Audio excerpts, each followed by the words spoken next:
There's a time in our lives where we feel like we're going through this adversity, this crucible, and we feel like God has forsaken us. But the reality is, just as Jesus was on the cross, his adversity came with a key. It came with a gift. He found that gift. He found that key.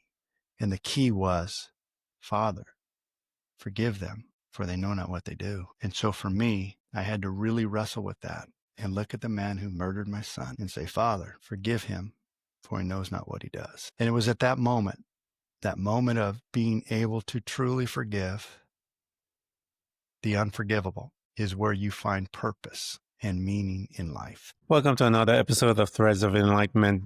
Guys, you know my custom is to welcome our guests and to take time to really, truly honor them, because I know they're coming with a couple of things that are very expensive in my eyes. Time. 24 hours has been offered to every single man and woman on this planet. How you utilize time, how you respect time will tell me a lot about you. As they say, it will expose your sins. The other is the journey. The journey is a powerful creator. It has created the individual before us.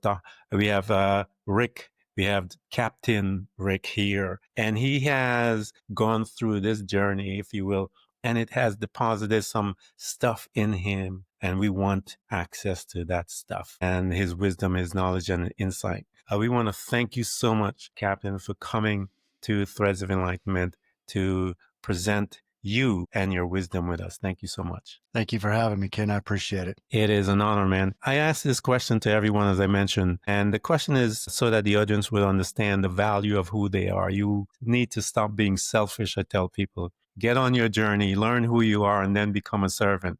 My question to you is, how do you serve mankind? I serve mankind by being a spiritual light in the darkness of people's marriages and their lives, because I've gone through the valley. I've been there. I've experienced the pain, I've experienced the suffering, and the journey that renders gifts if you look for them, instead of focusing on the negative energies that life has offer us, the negative energies of fear primarily and all the derivatives of fear. And walking through that valley of the shadows of fear and death, I found some pretty powerful gifts. And so I serve mankind by sharing the gifts I found in adversity so that they can find their gift and their purpose in their challenges and adversities of life. Yeah, the Bible tells us that it rains on the just and the unjust. So, hey guys, when one becomes a Christian, they always think that life is going to be easy, but it's just the beginning. It says it's going to rain on you and the unjust. So here you go. One of our customs is to go back into the beginnings of the beginnings, our beginnings, I call it. How we were given birth. And that location is the family. In this unit, Captain, we learn about behavior. We learn about communication skills. It's how we show up in the world, if you will. The modus operandi that we began to implement in our life as how we are navigating our journey on this planet. What was your family unit like? Well, ironically, my family unit was, I grew up as the son of a preacher. I was a preacher's kid. You're a PK kid, huh? I was a PK, man. I grew up in a very, very religious home. We went to church 3 times a week. And if there was a traveling preacher in town, we'd go to church for an entire week and listen to him preach meetings, you know? Yeah. So my upbringing was one that was very grounded in religiosity. Now, at the time, I thought that's what spirituality was. I thought as long as I was a religious man, I was a spiritual man. And there's some truth to that. There is some truth to that. But it's also very easy to get caught up in religious dogma that does nothing but separate us and divide us instead of unifying us. So my upbringing was a foundation of spiritual principles that, as I learned those growing up, I gave a lot more credit to the journey that I had as a preacher's kid. Because when I was a preacher's kid, I did not like the environment. The environment was one for me where I was constantly being evaluated. I was under the light of examination, not only by the congregation, but by all the people my friends or my family friends had, or my family had as friends. So any relationship like Little League or school activities, and once they found out who my parents were, then I had a different, at least it felt like I had a different lens through which I was being evaluated. And I made a lot of mistakes. I was a very ambitious, energetic, full of just life as a kid. I wanted to just have fun. And as I started to mature and grow and deal with all the issues of teenage living and went to the military, had an experience out there in Germany. And when I got back, I knew I wanted to get married. And I started the pursuit of trying to find a wife. So at about the age of 22 and a half or so, I heard a preacher who was traveling through town, and he was doing a meeting at our local congregation. And he made a claim that I remember. We talk about you fleece things, and I don't remember the exact story, but someone in the Old Testament was trying to challenge to see if God was really there. So he put out the fleece, and the dew came on, and okay, well, let's do it. Well, that's kind of the premise of what this preacher's message was. And then he said, ask God, just ask God what you want. I thought, all right, you know what? I'm going to take this religion to another level. I'm going to ask God, and I'm going to see just how real this God is. Mm-hmm. So I made a prayer, Ken, and here's my prayer. Father, I pray that you will give me a wife that is 5'2" to 5'3". She is dark complected, long, black, flowing hair, beautiful, stunningly beautiful. When she walks into a room, people take notice and they turn their heads. And I also prayed for all of the attributes that I want in this woman. And those attributes were very private in nature, if you know what I mean. Yeah. And I got to the end of that prayer and I kind of felt like, wow, that was a very carnal-minded prayer. And I thought, but most importantly, Lord, I pray that she will help me become the man of God you want me to be. Amen. Yeah. So that's how I ended the prayer. What I didn't realize is just 2 weeks later, the very vision that I had in my head showed up at church. Yeah. And she showed up for church on a blind date to meet me. That's when everything clicked. That's when I realized that my journey was way more than just attending church. It was way more than just, partaking of the emblematic symbols of our religious dogma. It was way more than that. It was a spiritual connection that taught me that God is real. And that turned the corner from a religious journey to one of a very deep and flourishing spiritual journey. And that spiritual journey has taken me down some very, very exciting roads, but very dark roads too. Yeah. As I grew up with my wife in our marriage, I was 23 years old. She was all of 20. We dated for 6 months and we were married, and the journey began. 10 years into marriage, my answered prayer said, I hate you, I hate God, I hate the church, I quit, and started me on a development of personal awareness as to where my life has taken me with all of the pre-programs that I had believed through my childhood development and through all the programming of my religious doctrine. Yeah. So through that journey, my wife came to an awareness that I struggled with a sexual addiction. And that's where my separation for those first 10 years led us. She hated me, God, and the church because I had a sexual addiction. And I had that sexual addiction as I was trying to anesthetize my own trauma and pain from my programming for all those years growing up. And, as much as I did not like what I was doing, I found that it was necessary for me to go down this journey. So fast forward now, my wife finds out that I have this sexual addiction. And instead of leaving me, she accepted me and went on the rest of the journey on trying to find out why and how to overcome this. So we found some people that could help us. So for 3 years, I went into a mentorship program with a very, very spiritual man who taught me how to eliminate my religious dogma and turn everything into a spiritual enlightenment and a spiritual understanding of what was going on. So he taught me how to see through the lens of spirituality in my marriage and in my addiction. What was the spiritual purpose? What was the gift? In other words, see, I believe that all of us go through life with adversity, challenges, traumas, and setbacks. And it's very easy to focus on the negative emotion that you feel in that experience. However, there is a purpose for that experience. And that purpose is to find the gift, find the key that unlocks what holds you back so that you can reach your full potential. And so the only way you can find that is you have to look for gifts instead of looking for reasons to become victimized. So in that process, we were looking for the gift. Eventually, 3 years into our mentorship program, my wife became pregnant. And we had prayed for this little girl. We had prayed for, uh, uh, everything that she would represent. And when she was born, we named her Victoria because it was a victory in our marriage. Yeah. So 13 years now into marriage, and now we've got this beautiful little girl that we get to look at and recognize every single day as a spiritual gift that we were given as a result of changing some mindset, having mind shifts. And then now you fast forward a few more years, and I end up getting a career in the fire service. I spent 25 years in the fire department and just had a wonderful time, had a wonderful career, just loved. In fact, I tell people, I don't think I've ever worked a day in my life in the fire service. Every day was like a kid growing up, wanting to be on a fire truck and going 911 and lights and sirens. And that's the life I got to live for 25 years. I got to be that kid living his dream.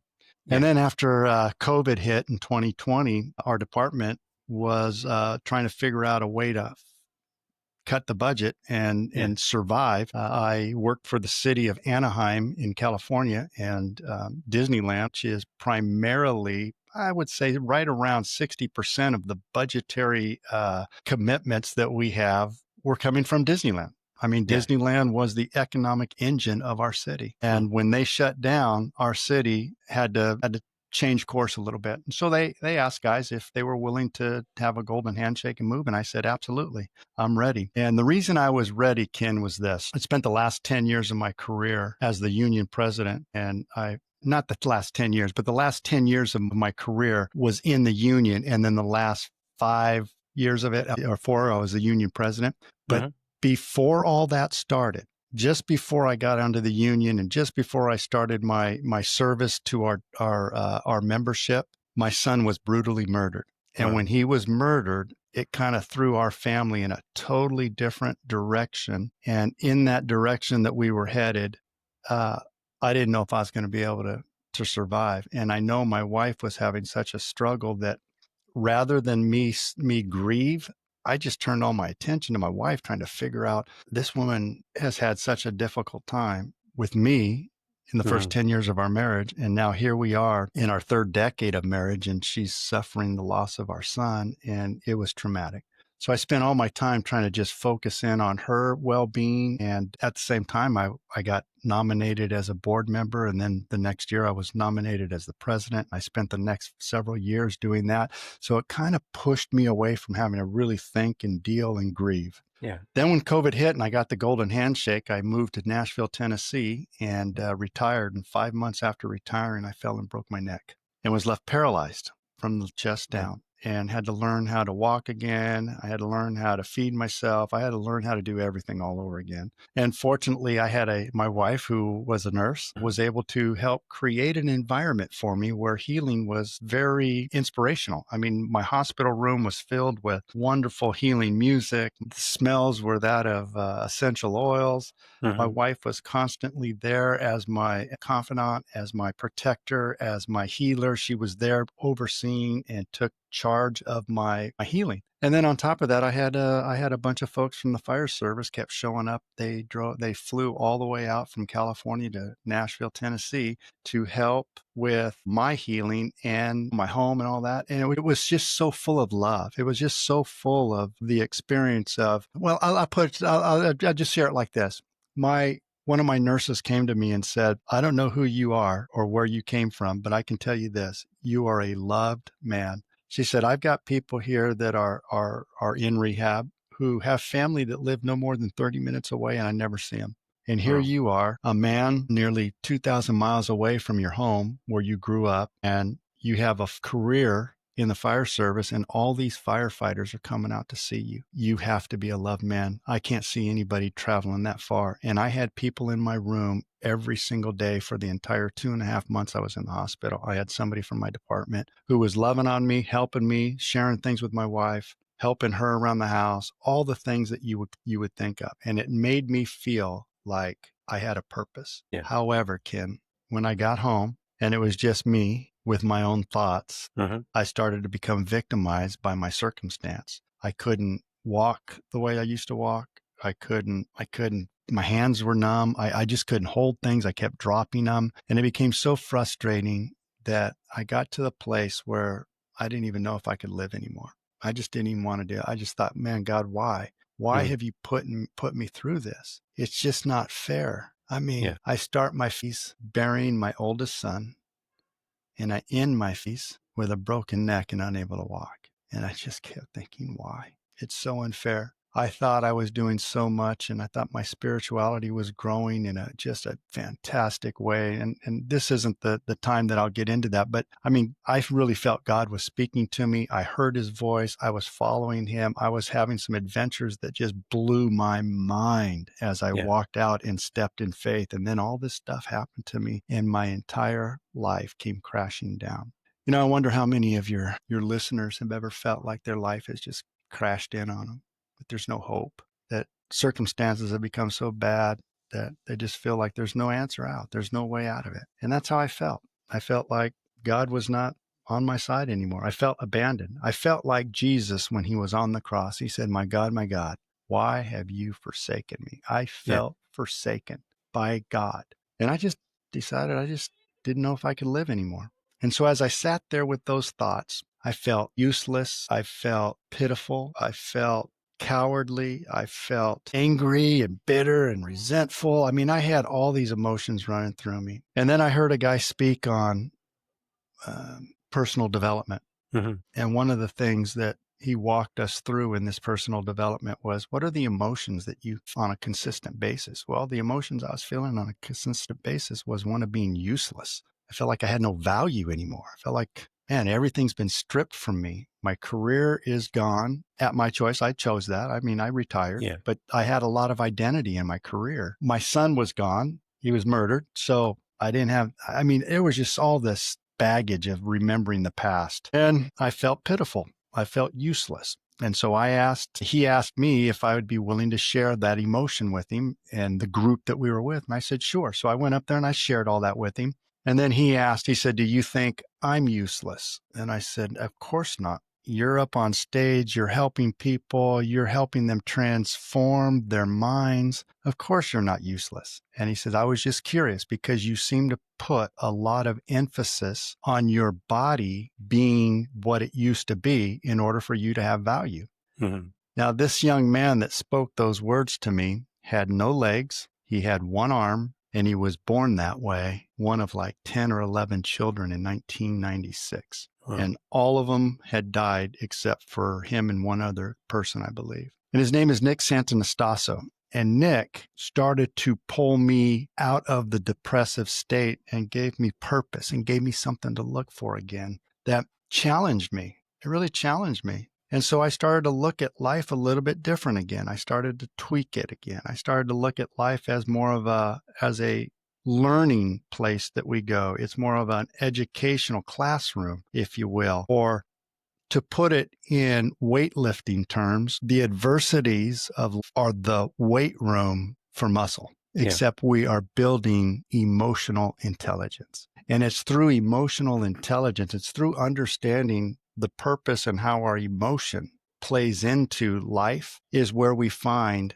the strength and the courage to be resilient in the adversity and the challenge. Because what you find in the adversity is a mindset that constantly wants to operate in fear. And the fear is of losing something. So Hmm. my fear was I've lost my physical abilities and I've lost my son. And now I have no career to give me identity. My focus became on what I was losing, and it caused me to reflect back on the past experiences that I had that created the emotions of not feeling valuable, not Hmm. feeling worthy, not feeling accepted, not feeling like you have a purpose. What purpose could I possibly serve now? I mean, I thought I had a different direction in life. And what I realized is that all of that adversity was bringing out some emotional pain that was programmed on how I responded to that pain Yeah. through my childhood development. And so I started a journey on learning how to transform the trauma of my childhood,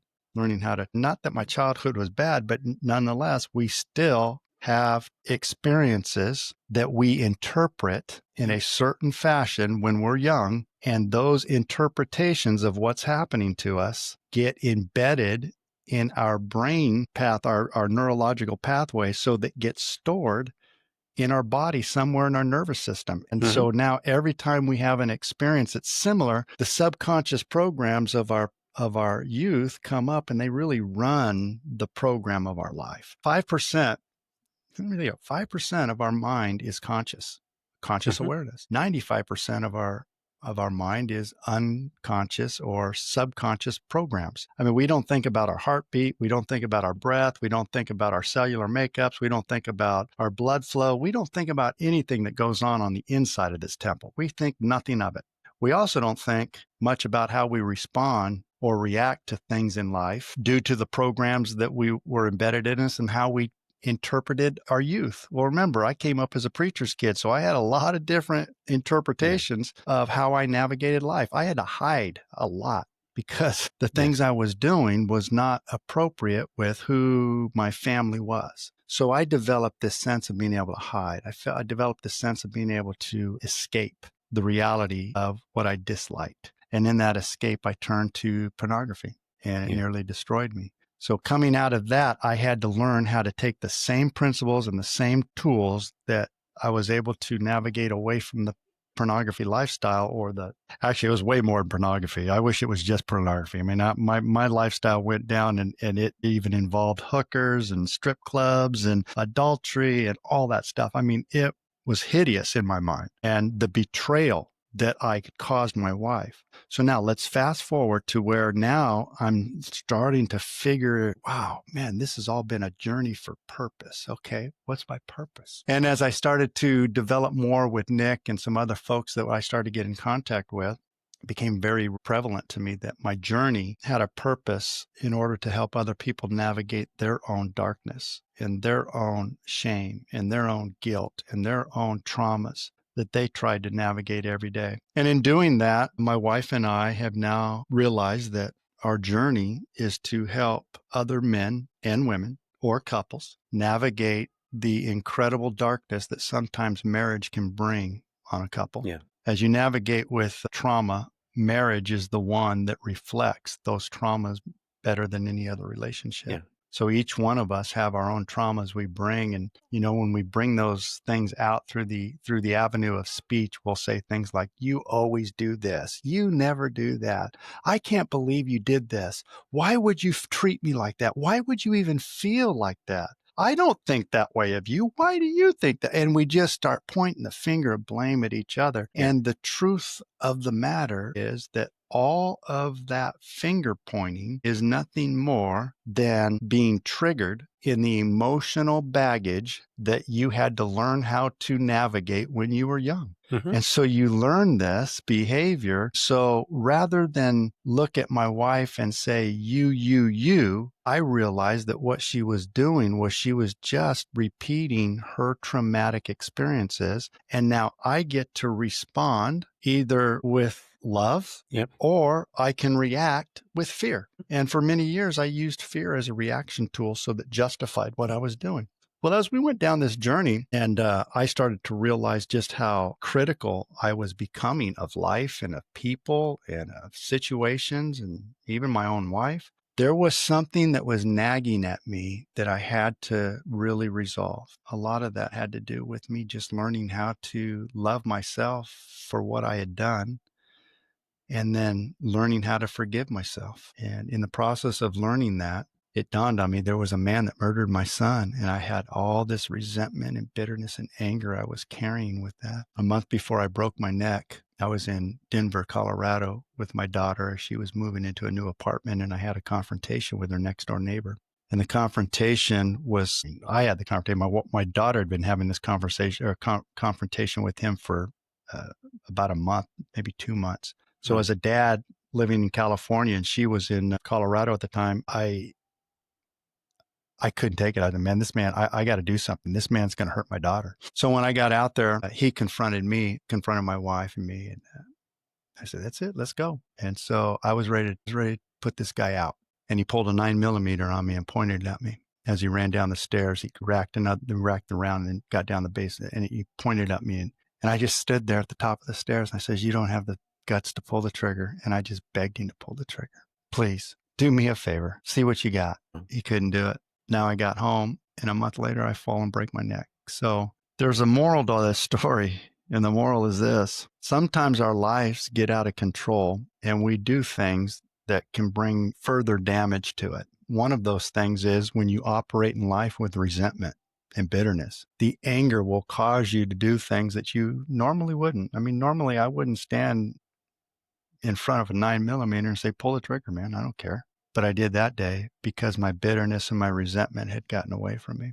What I learned through the journey, Ken, was this: you're never justified to hang on to resentment. And in life, there's a lot of opportunity for us to resent people, experiences. And in that moment, I realized there was a phrase that Jesus said on the cross. He said, "Father, forgive them, for they know not what they do." But he said that after, my God, why have you forsaken me?" So there's a time in our lives where we feel like we're going through this adversity, this crucible, and we feel like God has forsaken us. But the reality is, just as Jesus was on the cross, his adversity came with a key. It came with a gift. He found that gift. He found that key. And the key was, "Father, forgive them, for they know not what they do." And so for me, I had to really wrestle with that and look at the man who murdered my son and say, "Father, forgive him, for he knows not what he does." And it was at that moment of being able to truly forgive the unforgivable, is where you find purpose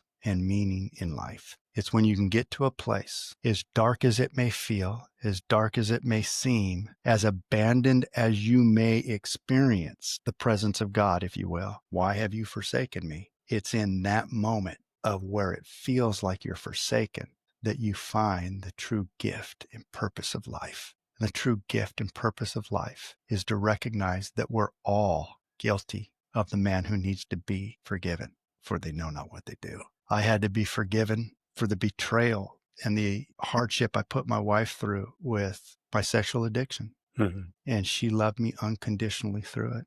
So the crux of my teaching now is about finding the gift in our adversities. And for most of us, those gifts are found when we're able to forgive those who have victimized us in life. And when you can forgive those who have victimized you, that means now you have control. They no longer control you with negative energy, negative emotion, with the resentment, bitterness, hostility, and anger that's so prevalent when you hold on to a grudge. That when you can finally release that grudge and you can finally recognize that you are the man that needs to be forgiven for what you've already done, then you can start to forgive others. So we have to first pull the beam out of our eye so that we can see clearly how to find the speck in another's. And unfortunately, many of us go through life with the beam of religion, and we try to pull the speck out of the eye of those who are seeking truth. Yeah. And we beat them with our club of religion rather than just love them with the essence or the being of who God is,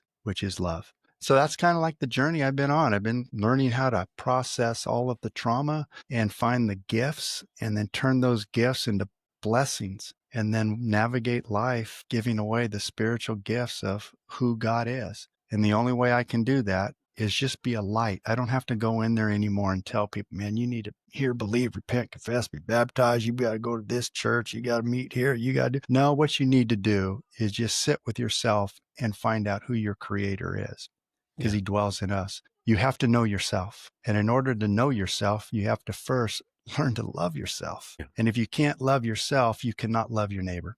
That's why I think it's so powerful that you love your neighbor as yourself, as Jesus said, and you love the Lord your God with all your heart, mind, and soul, as Jesus said.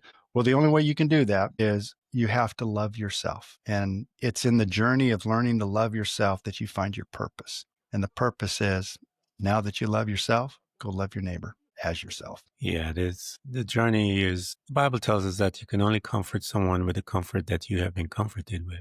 And so when we go through our journey and our trauma gives birth to the journey eventually, and that trauma that we suffered as an individual, as you eloquently spoke to that it's a interpretation of a incident that take place in our life that creates that trauma, and that trauma will then form us and give birth to who we are. And then we have to deal with it. And once we deal with it, we are able at that point in time is to turn back now and help others that are in similar situation. Why? Because we have been comforted with that.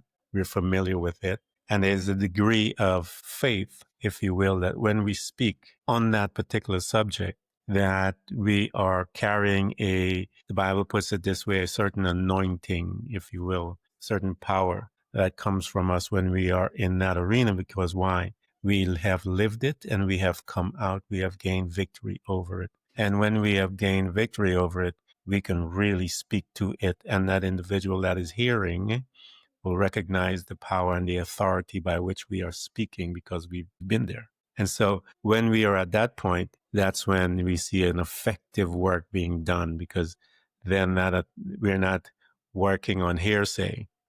I know exactly what I'm talking about because I've been there. Absolutely. And when you are there, an individual is more receptive to that anointing as you speak to them concerning that issue that you're a part of. That is the great sin of the world, is that we don't love God and we haven't learned to love ourselves. I think that's the key, because if we learn to do that, then we'll love our neighbor. If you love your neighbor, you're not going to do what you do that we're doing out there. And that's where we are today. So, Captain Rick, I mean, what's more there to say? You laid it out there to us. And, I'm going to ask you this question as we are getting later on in our interview, because I want to hear your answer to this. And I think let me go ahead and ask that. It is we're in March, and God has given you the opportunity. We are March 10th. You have a mic. That mic is plugged into 3 billion plus people that is here on this planet. What would you say? Be defined by your past. Be inspired by your future. Be defined by your past. Be inspired by your future. What does that mean? It means we have a choice in life. In every present moment of every day, we get the opportunity to make a choice. And the choice is, will I look at life through the lens of fear, or will I look at life through the lens of love? If I look at life through the lens of fear, I'm going to be experiencing the results of anger, bitterness, hostility, resentment, jealousy, and the list of negative emotions and negative energy just keeps going, because that's what fear does. What fear does is it looks in the rearview mirror and it remembers all the experiences and all the emotions that came with those experiences, and it can only recreate what it's always thinking on. So you don't get the life you want, you get the life you focus on. Mm-hmm. And if you focus on the past, your future will be more of the same. You will continue to create the same results over and over and over, and you will get more disconnected. You will become more confused, and you will lose the clarity necessary to navigate life. That's what happens when you live through the lens of fear. You get stuck and you can't move forward. However, if you look through the lens of love comes an entirely different emotion. It comes with anticipation. See, love is always looking forward. Love puts what happened in the past, like Paul said, I don't even look at the past anymore. I look forward. I look ahead. And when you look at love, you no longer are evaluating life through fear. You're evaluating life through faith. And faith is anticipating. Faith is the substance of things hoped for, the evidence of things not seen. So you have to get to a place where you can see where you're going and have such emotional connection to it that it draws you to it. Mm-hmm. That's anticipation. That's faith. So that's what we're faced with. We could either navigate life through fear, or we can navigate life through faith. And if you're navigating life through fear, that means you're being identified by your past. And your past is not what identifies you. What identifies you is your faith moving forward. And will you create the life that God has put you here to create or not? And if you are, then you will find fulfillment. You will find purpose, you will find passion, and most of all, you will find the empowerment to navigate life no matter what it throws at you, because you will find the gift in everything that happens. That's what I'd say to him. I'm pretty sure that'd be it. And I'm going to leave it at that. All of you that have been listening to our conversation and Captain Rick's story, we're going to provide all the links for you guys to get access to him. It's important for you to get in touch with him, because all of you that are in pain, if you will, that are going through pain of whatever kind. Here is an individual that has gone through some dark spaces and has found his way out. And he has some information that is able to help you go through yours. And you guys want to get into that space and grab that information, because pain and living there in your past is not where it is. And so you need to learn, as Jesus said, the principle is this: and you shall know the truth, and the truth will set you free. Get some knowledge. And we have an individual that has some information so that he can be able to guide you. For those men that are having sexual addiction, here's someone. For those families, those relationships that are broken, here is an individual with his wife that gave a testimony of how they are able to stand within their situation. I have someone for that. For those that have lost a loved one, a close son, a daughter, a family member that has gone through pain, a friend, whatever loss, you have suffered loss. Here is an individual that has suffered profound loss. For those that have been injured and looking and being hopeless, broken neck, and you, for whatever sickness or whatever has happened, and you're just hopeless, you got nothing, you want to give up, you want to stand in front of an individual that has a gun pointed at you and go ahead, rescue me. If you're there, I have an individual that has been there and is able to navigate to the other side.